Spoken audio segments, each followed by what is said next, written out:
ኤርትራዊ መንነት ሕሱር ድዩ? ኤርትራዊ መንነትን ዜግነትን እንታይ ፍልልዩ?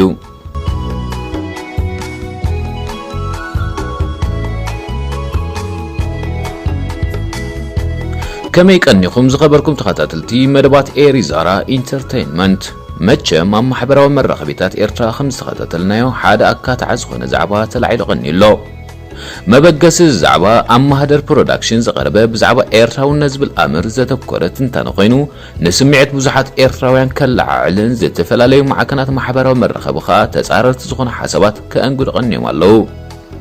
ከም ትዕዝብትና እዞም ከከራኽሩ ዝቐነዩ ሓሳባት ብመሰረቱ ሓደ ሰብ ኤርትራዊ ብምዃኑ ጥራይ ክኾርዕ ይግብኦ ድዩ ዝብሉ ኮይኖም ብቐንዱ ግዳ ነቲ ኤርትራውነት ዝብል ኣምር ብኹርናዕ ዜግነት መንነት ወይ ብሄራውነት ድዮም ዝርእይዎ ንጹርነት ዝጎደሎም እዮም ነይሮም በዚ ምኽንያት ተደሪኽና ሃገራዊ ዜግነት ወይ ሃገራዊ መንነት ክንብል እንከለና እንታይ ማለት እዩ ብመንጽር ኤርትራዊ ሕብረተሰብ ከ ብኸመዮም ዝረኣዩ ክርኽ ንፍትን ኢና ሰናይ ምክትታል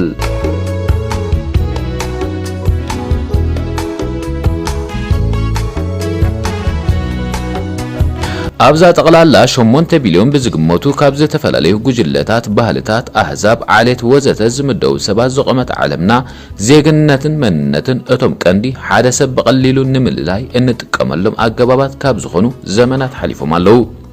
ብሓፈሻዊ ኣገላልጻ ዜግነት ዝብል ቃል ሓደ ሰብ ንዝውክለ ሃገር ንምግላጽ ኣብ ጥቕሚ ዝውዕል ክኸውን እንከሎ መንነት ግና ዝያዳ ብዝዓመቐ መልክዑ ሓደ ሰብ ዝምልከቶ ማሕበራዊ ጉጅለ ወይ ባህሊ ኣነጺሩ ዝገልጽ እዩ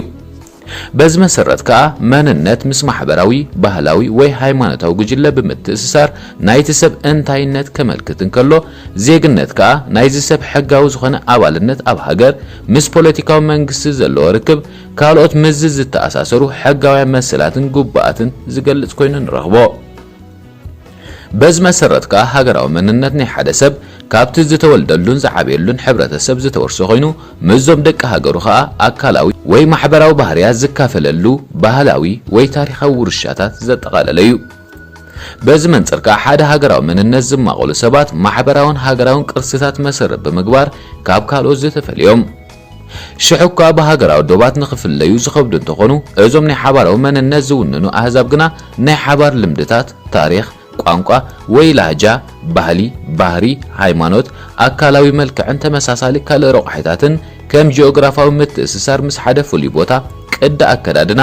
መግቢ እምነት ወዘተ ክካፈሉ ይኽእሉ ሃገራዊ ዜግነት ክበሃል እንከሎ ብኣንጻር እዚ መበቆል ሃገር ግድነት ዘጠቓልል ኣይከውንን ንሓደ ውልቀ ሰብ ናይ ውልቂ መለለይን ኣካል ሓደ ህዝቢ ምዃኑ ዝገልጽ ሕጋዊ ሽምን ድማ እዩ بخال الزرارب هاجراو زيجنت مالت حدا جوجل هزبي مس حدا فولي بوتا حقاو متأسسارن ولقاو تأماننتن ألو مالتيو حق هاجراو زيجنت نتوم زعدلو سمز ملكت كوينو زيجنت نمركاب زدليو قدم قطعتات كا تولدي ورشا ويدما بخالوت كاب هاجرنا بهاجر زفلاليو قدم خونتات كوخوني يقولو ازوم حدا هاجراو زيجنت زلوم هزبي حدا نعوم زمرح منقص زلوم كوينوم اذا اكال زي دما ابل علزي اب تحتيو زمحدر هزبي لولاونتن حقن زحلو يقون مثلا سلطانن منقصن زيغاتاتون كاب هاجرنا بهاجر كفلاله زخل كوينو امونغو منقصن زيغاتاتن ابزهلو قصال مسرحات كا تلواواطيو بز منصر كرن كلو حانت هاجر بعين عالم كترن كلا بمسرت ام محدرا زركب اكلات زرئيو عوتات زياده كتبل صغن كتعبلن كلا اب عالم زلوا صلوا بز منصر كعبي يخل بمسرت اب قطبات تمهرتي سنه طباب باهلي سبورتن كالوتن اتمزغبو عوتات دما اب عالم زياده كتفلطن كتكبرن تخل بز منصركا اتزلوا هاجراو مننت بخالوت احزاب كفلطن حنساون كتصلو يرا بز منصر كرن كله اذن عالمنا زياده صليوا زركب هاجراو مننتات معراوያን هاجرات بسنك اب كلهم صلاتات معبال امزغيبون او زلوا عوتات كفطر زخاليو شحق حبرتسبات غزياو زخونه ودقታት ዘጋጥሞ ምን ተኾነ ዘለዎም ብሉጽነትን ዓቕሞምን ግና ኣብታ ኣብ እዋን ውድቀት ኣብ ንሕድሕዶም ዘለዎም ጥምረት ወዲቦም ንጸገማቶም ኣብ ምምካት ዘርእይዎ ብቕዓት እዩ ዝምርኮስ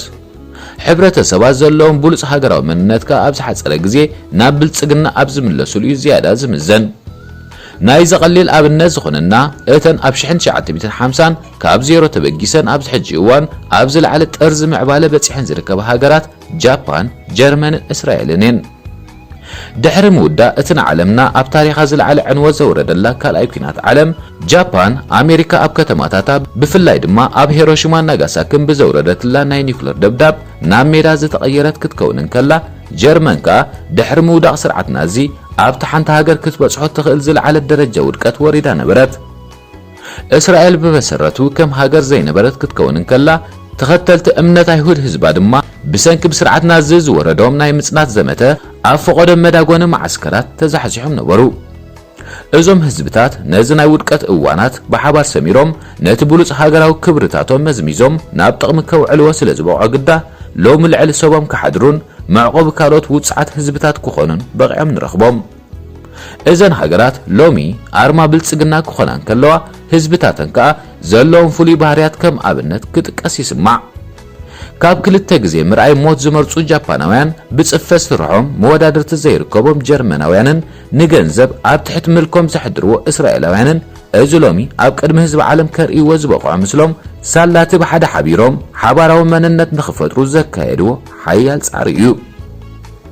ህዝቢ ኤርትራ ሓደ ዘመን ዘቁፀረ ግዜ ካብቲ ኣፍሪቃ ኣብ ጸሊም ሰሌዳ ብገዛእቲ ኤውሮጳውያን ዝተጎዛዘየትሉ እዋን ጀሚሩ ዘይከም ካልኦት መዘናታቱ ህዝብታት ኣፍሪቃ ንመግዛእቲ ኣሜን ኢሉ ክቕበል ዘይመረፀን ንናጽነቱ ክብሩን ዝተቃለሰን ህዝቢ እዩ እቲ ዝያዳ ዝፍለጠሉ ሃገራዊ መንነት ከዓ ኣብዚ ናይ ቃልሲ እዋናት ዘምዓበሎ እዩ በብብሔሩን ከባቢውን ዝፈላለ ብዙሕ ብሔራዊ መንነታት ዝውንን እንኳ ተኾነ ከም ሓደ ህዝቢ ከለልይዎ ዝኽእሉ ብዙሓት ብሉጻት ሃገራዊ መንነታት እውን ኣለዎ ሓቅነት ንብጻይካ ከም ነብስኻ ምፍቃር ክብሪ ስራሕ ኣብ ዕላማኻ ምጽናዕ ምእንቲ ገንዘብ ክብረትካ ዘይምሻጥን ዘይናትካ ዘይምድላይን ገለ ካብቶም ብፍሉይ ንህዝቢ ኤርትራ ዝውክሉ ብሉጻት ክብርታት እዮም ናጽነቱ ንምጭባጥ ዘካየዶ ክሳብ ህይወት ዝኸፈለሉ ሓያል ቃልሲ ከዓ እቲ ጥርዚ መርኣያ ናይ ዝኽብርታት እዩ ብሰንኪ ህሉ ኩነታት ንስደት ክስደድ ኣብ ዝተገደደሉ እዋናት እውን እንተኾነ ነንሕድሕዱ ኣብ ምትሕልላይ ዘርእዮ ባህሪ ናብ ዝደለዮ ዕላማ ንምብጻሕ ዘርእዮ ትብዓት ዝሰግሮም መሰናኽላትን ኣብቲ ዝደለዮ ዓዲ ምስ በጽሐኻ ባህሉ ዘይምርሳዕን ዝተጸገሙ ኣባላት ሕብረተሰቡ ንምጥዋር ዝኸፍሎ መስዋዕትን ገና እቲ ክብርታት ኣብ ቦትኡ ከም ዘሎ ዘርእዩ ኣብነታት እዮም ኤርትራ ኣብዚ እዋን ሓንቲ ካብተን ዝደኸያ ሃገራት ዓለም ምዃና ዘየካትዕ እኳ እንተኾነ ኤርትራውያን ኣብ ዝርከቡለን ሃገራት ብሕማቕ ጥራዮም ዝፍለጡ ማለት ግን ኣይኮነን ብፍላይ ኣብ ጎረባብቲ ሃገራት ኣፍሪቃ ንቁጠባዊ ጸላታትን ሙሉእ ብምሉእ ዝተቆጻጸሩ ኤርትራውያን ኣብዘን ሃገራት ብዝለዓለ ክብሪ ንኽጽውዑ ዝገብሩ ዘለዉ ክኾኑ ከለዉ ኣብ ቀዳማይ ዓለም እውን እንተኾነ ማእለያ ዘይብሎም ኣብ ዝለዓለ ደረጃታት ክበጽሑ ዝኽኣሉ ኣብነታውያን ዜጋታት ኣይተሳኑን እዚ ክበሃል እንከሎ ግና ኤርትራውያን ዛጊታ መዝጊቦሞ ብዘለዉ ዓወታት ክዛነዩ ኣለዎ ማለት ኣይኮነን ኤርትራ ሓደ ካብ ዝበለጹ ክብርታት እትውንን ሃገር እኳ እንተኾነት እዚ ክብርታት ኣብ ዓለም ዝለዓለ ክብሪ ተፈላጥነት ክትረኽበሉ እትኽእል ኣብ ኩሉ ጽላታት ምዕባለ ናብቲ ዝግባእ ቦታ ምስ ትበጽሕ እዩ እዚ ድማ መንእስያት ነቲ ካብ ወለዶም ዝተረከብዎ ብሉጽ ክብርታት ብትምህርትን ፍልጠትን ደሪዖም ብሓያል ጥምረት ኣብ ዝሃለዉ ክፋላት ዓለም ሃልዮም ሓባራዊ ስራሕ ክሰርሑ ምስ ዝኽእሉ እዩ እታ ኩልና ኤርትራውያን ኣብ ልብና ዘላ ሃገር ናብታ ኣቦታትናን ኣባሓጎታትናን ዝተመነይዋ ደረጃ ምስ ትበጽሕ ድማ እዩ ሃገራዊ ዜግነትን መንነትን ኤርትራ ኣብ ዝለዓለ ክብሪ ዝበጽሕን ዓለማዊ ኣፍልጦ ዝረክብን እሞ ኤርትራዊ መንነት ብሓቂ ሕሱር ድዩ ዘለኩም ርእይቶ ኣብ ቦታ ኮመንት ኣስፍሩልና እምበኣር ከስምሳኹም ዝጸናሕና ኣዳላው ቶማስ በርሀ ምስ ኣቕራቡ ሙሴ ግርማ ጽኒና ሰላምን ጥዕናን ንኹልና